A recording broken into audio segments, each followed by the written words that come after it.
వికారాబాద్లో భూకంపం పరుగులు తీసిన జనం. ఉదయం 4 గంటల సమయంలో పరిగి మండలంలో కంపించిన భూమి. బాసిరెడ్డిపల్లి, రంగారెడ్డి, న్యామత్ నగర్ గ్రామాలలో 3 సెకండ్ల పాటు భూప్రకంపనలు. దీంతో ఉలిక్కిపడ్డ ప్రజలు. ఏం జరుగుతుందో తెలియక అయోమయానికి గురి.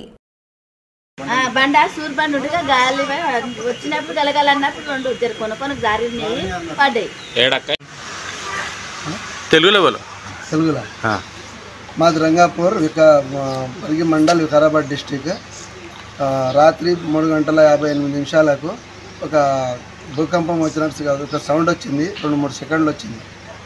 అది మేము బయటికి వెళ్ళి చూసే వరకు ఇది ఏమంటారు మన యాక్సిడెంట్ అయ్యేదంటే మేము అనుకున్నాము. కానీ భూకంపం అది వచ్చింది, ఒక 2-3 సెకండ్లు వచ్చింది.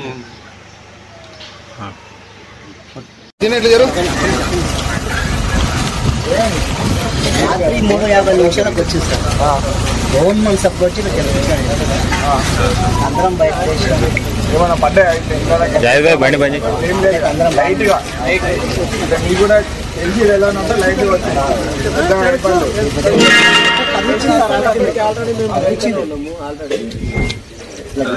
గెలికిచ్చింది ఆల్రెడీ గోయానికి అవి పెట్టి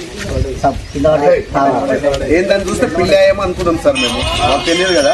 నేను చూస్తే భూకంపం అని చెప్పి పిల్లల్ని అరే ఇది భూకంపం ఎక్కడ ఊపినట్టు అవుతున్నది, ఇదేదో షేక్ జరుగుతుంది, భూకంపం చిన్న ఉన్నప్పుడు వచ్చింది అట్లా.